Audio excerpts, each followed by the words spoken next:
Buenas tardes a todos. Vamos a iniciar la actividad del día de hoy, aunque no hay quórum, pero es importante que veamos estos temas. Como todos conocen, tenemos una guía curricular que cumplir y esperamos, ¿verdad? Tenemos fe en Dios, que así será, que pues los que no puedan acceder a la clase van a poder revisar esto después en la grabación. Así que, pues sin más preámbulo, vamos a arrancar. Voy a agradecer también los comentarios que puedan aportar nuestros estimados profesores, el doctor Velázquez y el doctor Gebhardt, en relación a este tema, porque fíjense que cuando discutimos en algún momento hace algunos años si debíamos continuar incluyendo este tema para la discusión en las actividades académicas, pues surgieron ahí comentarios un poquito encontrados, digamos, porque pues algunos decían que sí, otros decían que no, que lo seguimos viendo, no lo seguimos viendo. Y para serles franco, y a pesar de que no estoy ya directamente en la emergencia, ni hago turnos en la emergencia, yo diría que he visto con pericarditis aguda tal vez un paciente en toda mi vida, o sea, incluyendo toda mi trayectoria como residente, jefe de residentes, todo, o sea, todo el tiempo. Lo que he visto más yo son cuadros de pericarditis crónica relacionados, la mayoría de estos pacientes, con problemas de tipo infeccioso, sobre todo tuberculosis, pacientes que tienen hipotiroidismo no tratado crónicamente sin tratamiento, y algunos casos, una paciente en particular que el doctor Velázquez recordará con mucho detalle, una paciente con una pericarditis que tenía un contexto de tipo autoinmune asociado a un cuadro de enfermedad de Graves muy, digamos, maltratado, un tratamiento inadecuado. Esos son los casos que yo puedo recordar. Realmente no es una entidad que clínicamente veamos de manera frecuente.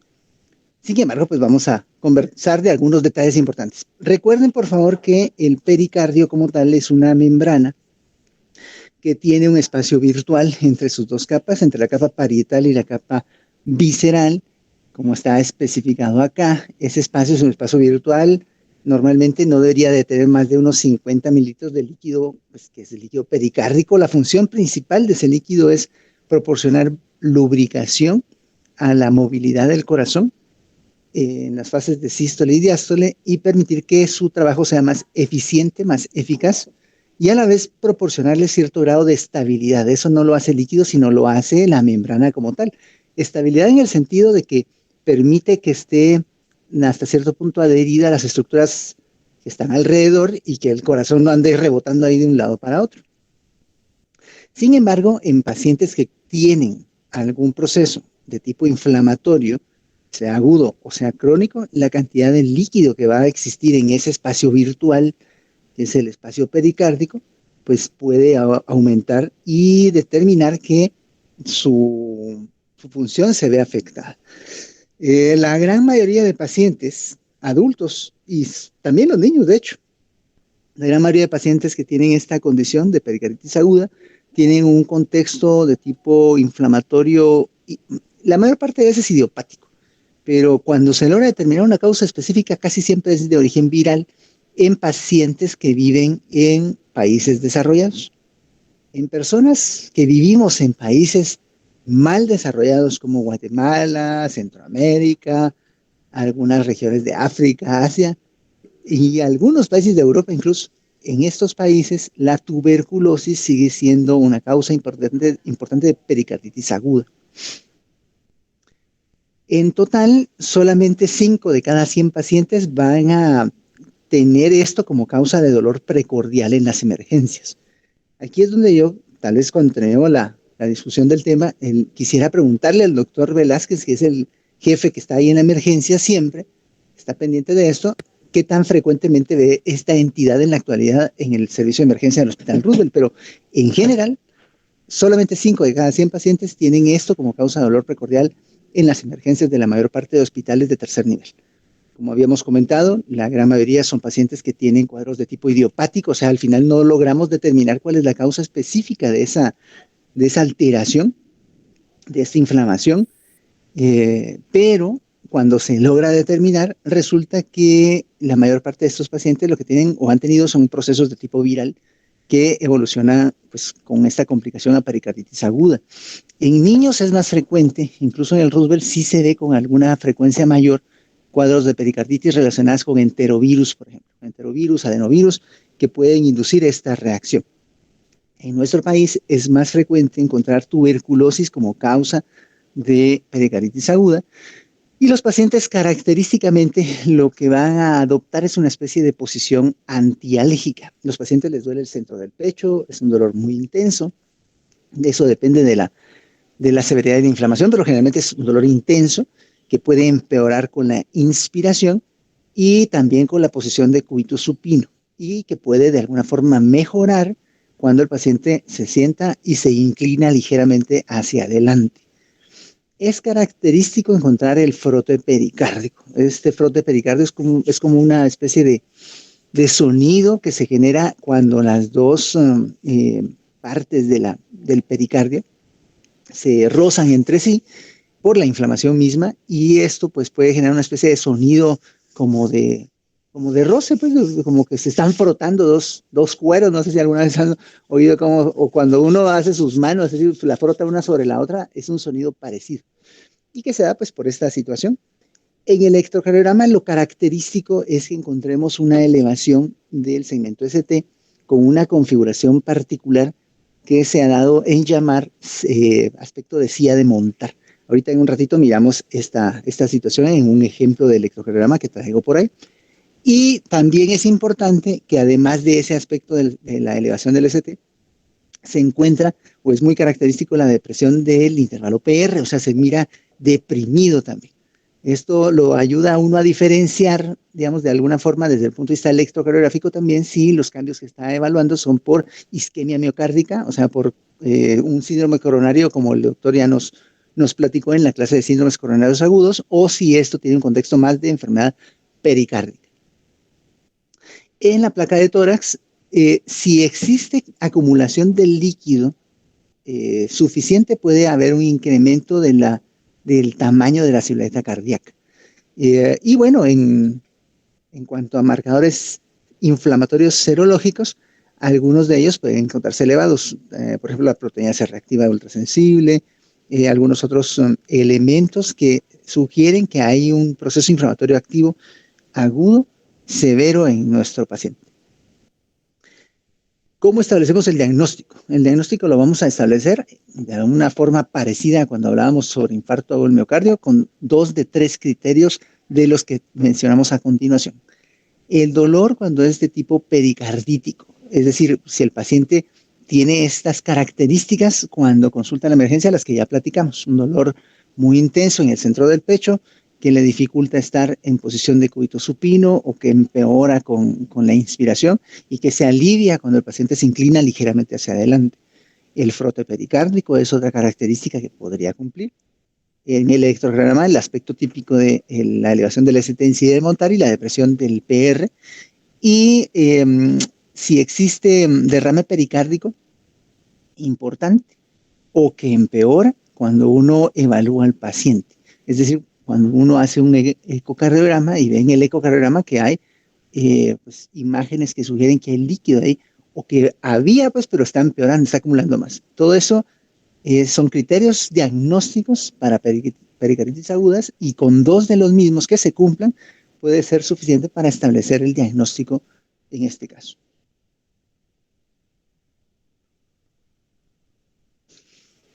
Dentro de las etiologías de pericarditis aguda, lo más importante es, o la más frecuente, es la idiopática, pero recuérdense que la idiopática es simplemente asumir o decir que uno no sabe por qué le dio al paciente, o uno no lo logró encontrar, ¿no? Pero la gran mayoría de estas causas idiopáticas, constituye más del 90% de los casos de pericarditis aguda, vamos a asumir que la etiología era de tipo viral. Dentro de las causas infecciosas, lo viral es lo más frecuente cuando es pericarditis aguda en países desarrollados. Ya dijimos que tuberculosis cuando son países no desarrollados como el nuestro, pero pueden haber otras causas como infecciones bacterianas, por ejemplo, como neumococo, meningococo, estafilococo aureus, Borrelia, o sea, todas estas bacterias también pueden inducir cuadros de pericarditis, pero generalmente se asocian con otras situaciones infecciosas, por ejemplo, endocarditis bacteriana, neumonía, o hay un antecedente de un procedimiento quirúrgico cardíaco. Esas son causas o situaciones que tenemos que tomar en cuenta en ese contexto clínico. También pueden haber causas neoplásicas, aunque realmente es muy poco común. Sin embargo, dentro de las causas neoplásicas, cuando existen cuadros de metástasis de cáncer de pulmón, de cáncer de mama, procesos de linfoma, leucemia, pueden ser situaciones que induzcan también pericarditis aguda en estos pacientes y más raramente tumores de otro tipo, como tumores cardíacos primarios o tumores de la serosa, como los mesoteliomas. Cuando hablamos de etiologías autoinmunes, a mí yo estaba en la mañana tratando de recordar si he tenido o he visto alguna vez alguna paciente con pericarditis aguda que tenga un contexto inmunológico, por ejemplo, pacientes con lupus o artritis reumatoide, alguna otra situación, que uno sabe que dentro de los criterios, incluso diagnósticos, puede haber esto como manifestación, digamos, cardiológica del problema inmunológico, pero no logré recordar más que esta paciente que les comentaba, que el doctor Velázquez se conoce muy bien, y que tenía una pericarditis también autoinmune o inmunológica asociada a un proceso de enfermedad de Graves. Entonces, fuera de ese caso no me recuerdo de ninguna otra cosa, pero bueno, ahí están las causas. Puede asociarse a lupus, artritis reumatoide, escleroderma. Eh, Piensen en esto cuando la paciente o el paciente tenga otras características clínicas que sugieran alguna de estas entidades. O puede haber también inmunológicas dependiendo de alguna exposición a algunos fármacos, procainamida, por ejemplo, hidradacina, isoniazida, que si el paciente lo ha estado ingiriendo, como parte del tratamiento de otras condiciones, podríamos tener esto también como complicación. Sí he visto o recuerdo haber visto pacientes con uremia y pericarditis urémica. Esto sí, no es tan frecuente, pero suele darse en pacientes crónicamente urémicos que van retrasando el inicio de una diálisis, ya sea por abordaje peritoneal o hemodiálisis, y que lo dejan hasta que se complican, ¿no? Los pacientes que llegan hiperpotasémicos, que llegan anasárgicos, que están muy, muy descompensados por la uremia. En estos pacientes sí he visto con alguna frecuencia que hay también pericarditis urémica, hay derrame, aunque están tan mal de otras cuestiones sistémicas que muchas veces es el menor de sus problemas, realmente no se quejan de eso, es parte de todo lo mal que se sienten, pero es frecuente. Y cardiovasculares, fíjense que el doctor mencionaba en la clase de cardiopatías isquémicas o síndromes coronarios agudos, esta situación del síndrome de Dressler, y esta es una complicación de tipo inflamatorio que se da después de que un paciente se ha recuperado o se está recuperando de un infarto del miocardio y que tiene que ver con la exposición previa a algunas sustancias, sobre todo a esteroides. Por eso es que los pacientes no deben recibir esteroides como tratamiento antiinflamatorio o para el dolor si tienen un infarto agudo del miocardio, porque entonces se incrementa la posibilidad de que tengan estas situaciones. Voy a recordar en este momento, aprovechar la ligera pausa que tuve que hacer acá, para recordarles que deben darle a las invitaciones que le llegan a sus correos, darle a aceptar para que uno tenga que estarles dando admisión a las personas que quieran ingresar después. Y a la persona que está ingresando ahorita o que quiere ingresar, díganle que no le voy a dejar ingresar. Así que ahí nos quedamos. Radiación, fíjense que los pacientes que reciben procesos, situaciones de radioterapia como parte del tratamiento para tumores de origen mediastínico, también pueden tener esta complicación con alguna frecuencia, así que hay que estarlos vigilando. Y otras condiciones, otras enfermedades también pueden ser causa de la misma. Falla cardíaca descompensada, cirrosis hepática, síndrome nefrótico nefrígico, que vamos a platicar más adelante, hipotiroidismo, como les decía, mal tratado o no tratado crónicamente, y presencia de amiloidosis. Esto es el ejemplo, digamos, que encontré más característico del aspecto de silla de montar que les comentaba en el electrocardiograma.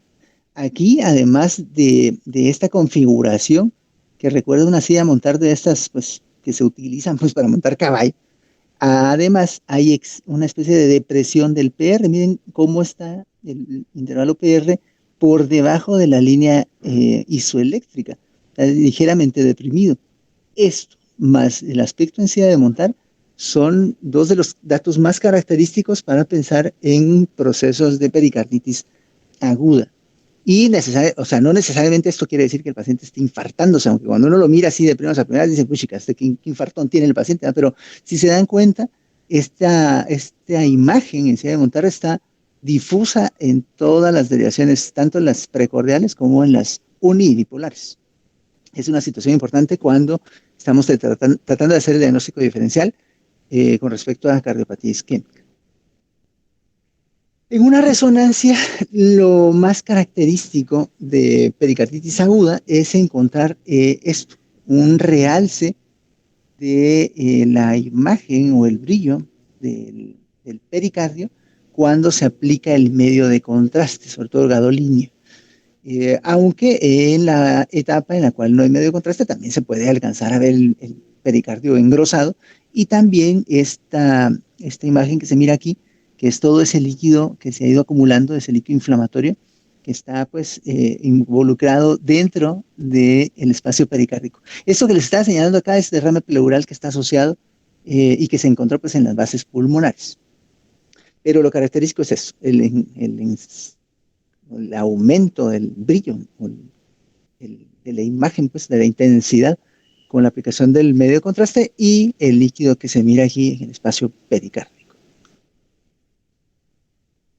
La verdad es que la gran mayoría de estos pacientes resuelven su cuadro inflamatorio en un periodo relativamente corto, o sea, más o menos en un mes, más del 90% de los pacientes ya resolvió la inflamación.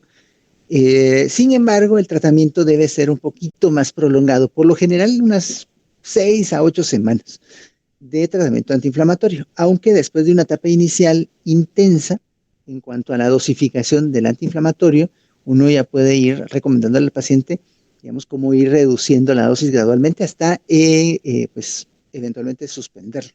No les va a dejar unos antiinflamatorios 5 meses, 6 meses, sino que es un periodo de tiempo, si bien no es tan corto, pues tampoco es tan prolongado. Sin embargo, es importante que sepamos o recordemos que algunos pacientes debemos investigarlos de forma más minuciosa. Sobre todo los pacientes que sugieran que tengan una causa distinta a lo que uno consideraría como habitual, que son las infecciones virales. Por ejemplo, los pacientes que pudieran tener tuberculosis, los pacientes que pudieran tener un contexto inmunológico o que pudieran tener una neoplasia. Esos pacientes uno debería de investigarlos obviamente más detalladamente, o si los pacientes tienen alguna condición de riesgo para evolucionar a cronicidad.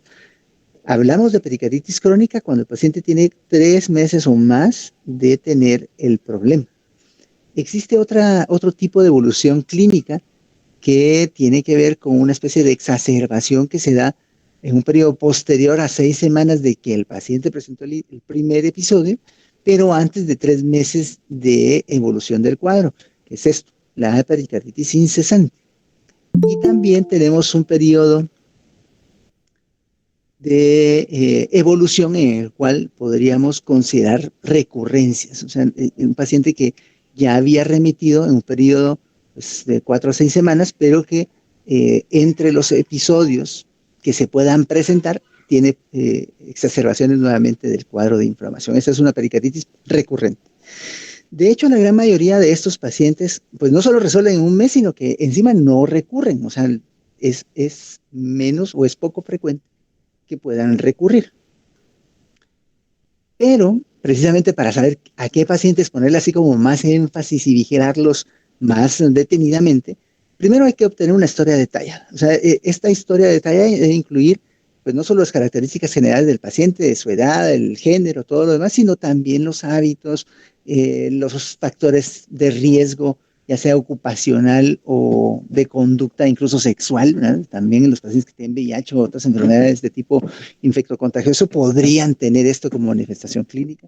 Si el paciente tiene fiebre cuando consulta con ustedes, si los pacientes tienen síntomas de instalación muy gradual, si hay en la imagen del ecocardiograma un aspecto pues, que sugiera que hay un derrame pericárdico mayor de 20 milímetros de grosor.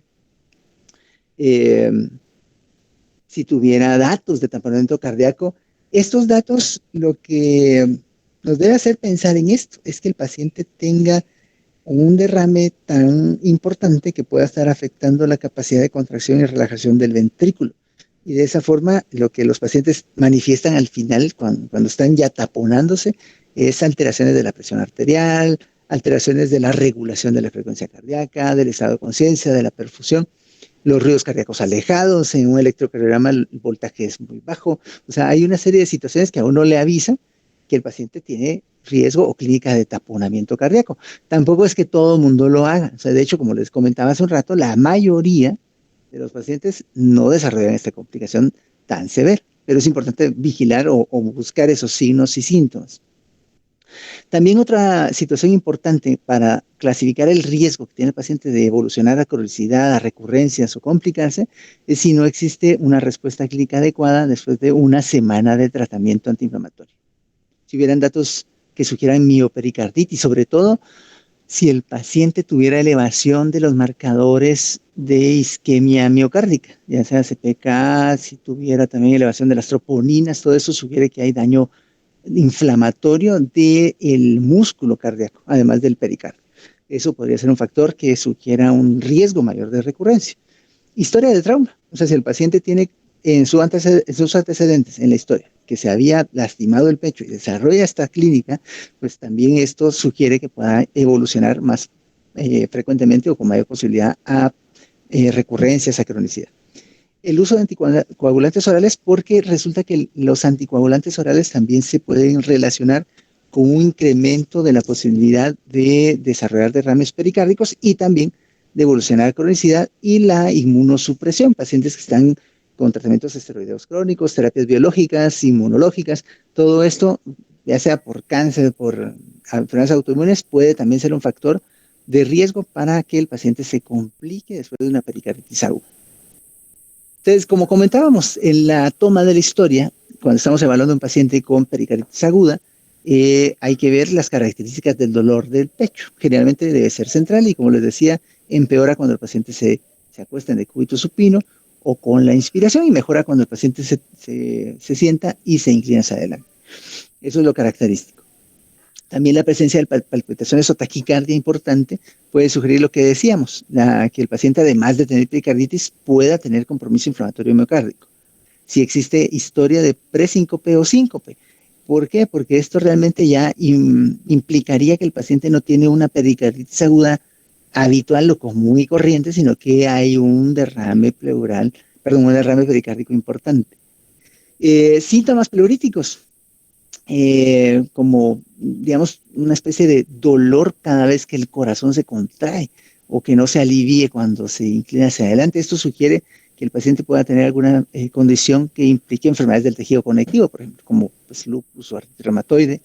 Si tiene hipo, puede indicar que existe un derrame pericárdico muy grande y que hay una especie de irritación del nervio frénico. Disfagia también es otra situación que puede sugerir alguna particularidad a evaluar, por ejemplo, presencias de alguna malignidad o escleroderma como parte de las enfermedades que tienen riesgo de desarrollar pericarditis aguda. Si existe fiebre, porque eso puede indicar que hay infección bacteriana, que hay malignidad de tipo hematológico, que existe pues, la posibilidad de tener una enfermedad autoinmune sistémica o síndromes de fiebre periódica. Esto tiende a ser familiar. Pérdida de peso, también porque los pacientes que tienen pericarditis aguda, generalmente, si es de tipo idiopático o viral, no tienen pérdida de peso como parte de su historia. Pero si uno les pregunta y dice, mire doctor, si he perdido 10, 20 libras, uno debería pensar que hay alguna condición que lo está induciendo a debilitarse crónicamente. Tuberculosis, ya habíamos dicho que aquí en Guatemala es relativamente frecuente, como causa de pericarditis aguda, presencia de neoplasias o enfermedades inmunológicas. Historia de una cirugía cardíaca o trauma, pues obviamente por lo que platicamos, si existe este antecedente, pues uno debería de considerar que el paciente pueda complicarse después de una pericarditis aguda o que no responda también como uno quisiera. Exposición a medicamentos, hidralazina, por ejemplo, inmunosupresión o anticoagulantes. Y la historia familiar, porque si existe historia familiar de enfermedades inmunológicas o autoinmunes o de síndrome de fiebre hereditaria periódica, o de pericarditis recurrente, todo esto también incrementa la posibilidad de que mi paciente, después de un periodo de pericarditis aguda, pueda complicarse con recurrencias o con cronicidad. Y eso amerita, obviamente, un seguimiento y tratamiento distinto, diferente. El tratamiento. Primero, en la fase más aguda, voy a restringir el ejercicio del paciente. El paciente no va a estar en condiciones de hacer ejercicio, tiene que estar en reposo. El reposo es una posición que se sienta más cómodo. Y una parte importantísima del tratamiento es la aplicación o la administración de antiinflamatorios no esteroideos. Podemos administrar ibuprofeno a dosis adecuadas, 600 miligramos 3 veces al día durante 1 a 2 semanas. Siempre hay que pensar en asociar al tratamiento la administración de inhibidores de bomba de protones, porque las dosis de estos antiinflamatorios es muy frecuente, muy probable que induzcan también algún tipo de irritación gástrica, así que hay que dar pues, omeprazol, lansoprazol, esomeprazol, el que quieran, pero para tratar de forma concomitante con el antiinflamatorio, pero también podrían usar aspirina. Los pacientes aquí en Guatemala responden muy bien a aspirina a estas dosis, 900 miligramos a 1 gramo, 3 veces al día durante 1 a 2 semanas también, y después de ese periodo de tiempo ya uno les va reduciendo gradualmente la dosis. Uh, a pesar de todo lo que estamos platicando, en algunos pacientes, sobre todo los que tienen condiciones que ya comentamos, como tuberculosis, como enfermedades inmunológicas, algún proceso neoplásico, el riesgo de recurrencia es de 30% en 1 año y medio después del episodio inicial. Pero si ya ha tenido recurrencia, más de la mitad de los que ya la tuvieron, si vuelven a tener otro periodo o otro episodio de pericarditis aguda, van a volver a tener recurrencia. En estos casos en particular, sí se sugiere añadir al esquema de manejo el uso de colchicina. Aquí lo que hay que hacer es utilizar colchicina, 500 microgramos 2 veces al día si el paciente tiene más de 70 kilos de peso, o 500 microgramos 1 vez al día si pesa menos de 70 kilogramos. Esto lo administramos durante un periodo mínimo de 3 meses. Y de acuerdo a la evolución clínica, pues vamos ya variando la dosificación. ¿Qué pasa con la colchicina? Uno de los aspectos más importantes es que incrementa la posibilidad de que el paciente remita. Entonces, no lo vamos a usar siempre, pero podríamos considerar su uso en pacientes que ya, por la estratificación de riesgo que vimos hace un rato, consideremos que puedan evolucionar a cronicidad o recurrencia. O si el paciente ya está en recurrencia o se ha vuelto crónico. O sea, en estos casos, pues sí, nos va a ayudar a lograr que remitan de mayor forma. Reduce en un 50% el riesgo de pericarditis recurrente o incesante en ese contexto. Y tiene un número necesario de tratar, pues, bastante bueno. Solo hay que tratar a 4 pacientes con esta condición para lograr que uno de ellos logre el objetivo planteado. Ese es un número realmente bastante adecuado. La dosificación ya lo habíamos comentado. Precauciones cuando ustedes de base tengan anormalidades en la hematología del paciente, sobre todo leucopenia, si hay antecedentes de problemas de tipo hepático o documentan en sus pruebas hepáticas que hay alguna alteración. Si existiera alteración de la función renal de los pacientes, uno debería de tomar esto en cuenta para hacer algunas modificaciones en la dosificación y ser un poco más cauteloso con la dosis que le va a dar al paciente.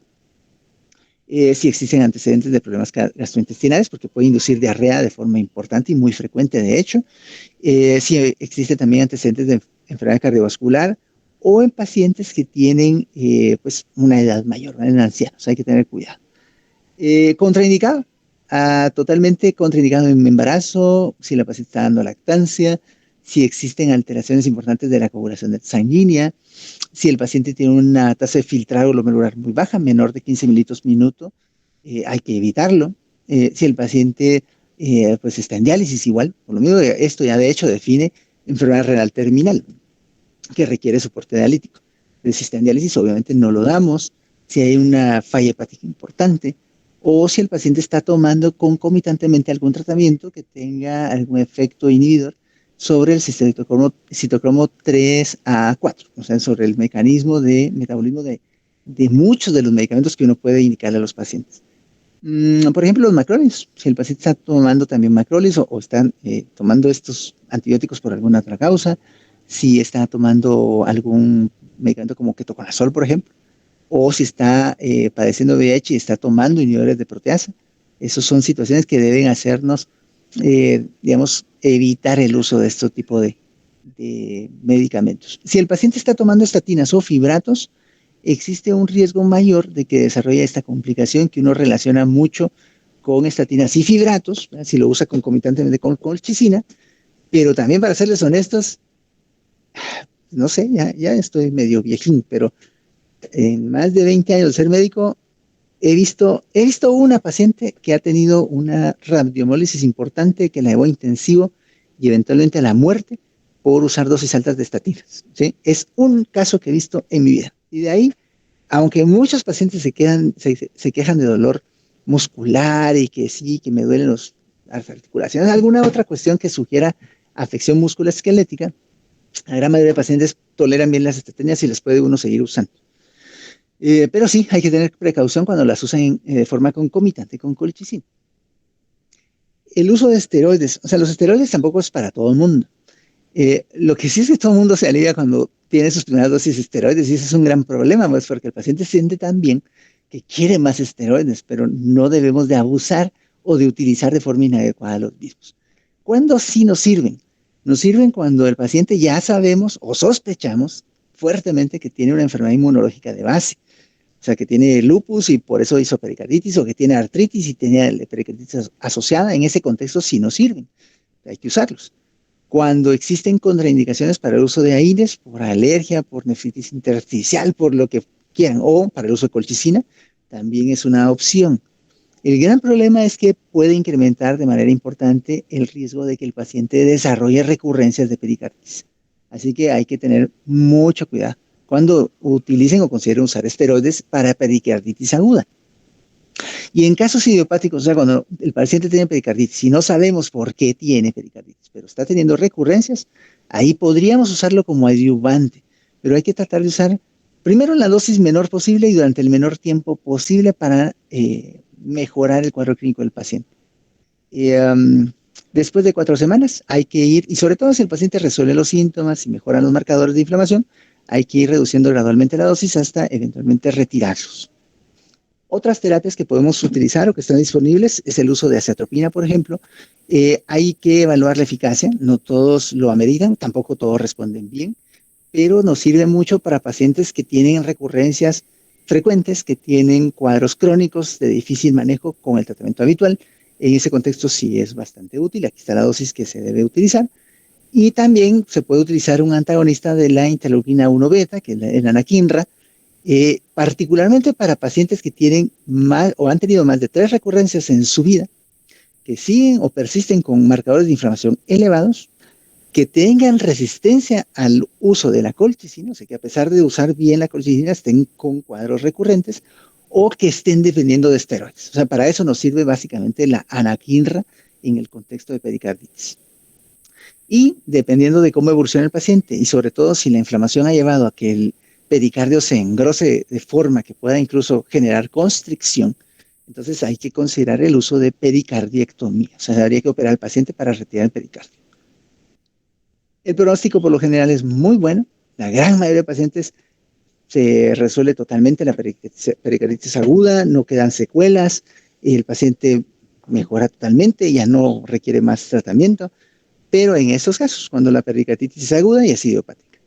La etiología, o sea, la causa del problema es un determinante muy importante de las recurrencias, más que el número de las recurrencias. O sea, por ejemplo, si el paciente tiene tuberculosis o tiene una enfermedad inmunológica de base, eso incrementa mucho la posibilidad de que tenga complicaciones a largo plazo. Y si el paciente desarrolla, como les había comentado, un cuadro constrictivo por la inflamación del pericardio, entonces el paciente lo que va a desarrollar después es una especie de falla cardíaca con fracción de eyección preservada. Eso ya platicó bastante bien y de forma bastante amplia el doctor Velázquez hace algunas clases, pero el problema es que esa clínica de falla cardíaca probablemente requiera al final llevar al paciente a cirugía. Y también otras causas importantes de constricción son la tuberculosis. Eso sí lo he visto con alguna frecuencia en Guatemala, sobre todo ahí en el Hospital Roosevelt, cuando las causas son bacterianas o si hay antecedente de trauma o cirugía cardíaca. Algo muy corto, solo para que no lo olviden y para que recuerden, mejor dicho, que existe lo del taponamiento. Los pacientes que desarrollan taponamiento cardíaco como complicación de pericarditis pueden tener pulso paradójico. Aquí lo que sucede es que hay una variación muy importante en los niveles de presión arterial sistólica y diastólica en las diferentes fases de la inspiración y expiración. Eso implica que hay una afección importante del derrame o de todo lo que está alrededor del corazón, precisamente limitando la movilidad adecuada del mismo y la eficacia de la contracción cardíaca.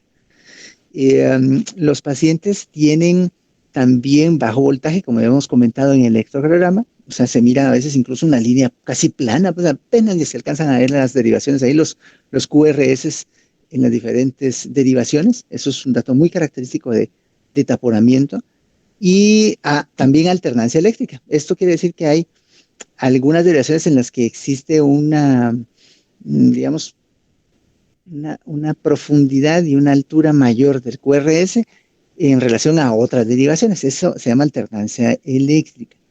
La presencia de derrame pericárdico es evidente en el ecocardiograma, o sea, ahí definitivamente lo vamos a ver, es un derrame pues importante. Y por lo general el tamaño del ventrículo derecho es más pequeño de lo habitual. Uh, Básicamente esas serían las situaciones principales que nos ayudan a ver que el paciente está en taponamiento. ¿Por qué es importante? Porque si el paciente está desarrollando taponamiento cardíaco, tienen que drenar ese líquido de forma urgente. O sea, hay que hacer una ventana pericárdica o hacer una pericardiocentesis y extraer la mayor cantidad de líquido que se pueda para, pues no solo mandarlo a analizar y tratar de encontrar la causa, sino para mejorar la mecánica de funcionamiento del ventrículo de ese paciente y mejorar de esa forma, pues la función cardíaca.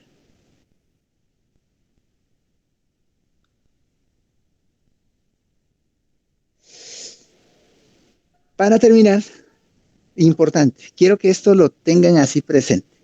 Solo 5% de los casos de pacientes que consultan a la emergencia con dolor precordial en hospitales de referencia corresponden a cuadros de pericarditis aguda. Solo 5 de cada 100.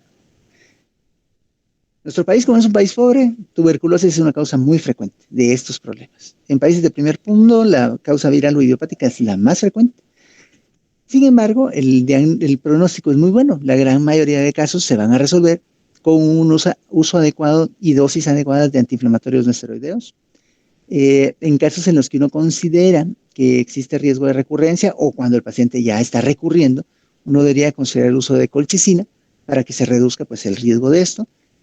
El uso de esteroides solo como ayudantes en casos muy especiales, seleccionados, y el uso de anakinra para evitar el uso o reducir el uso de esteroides.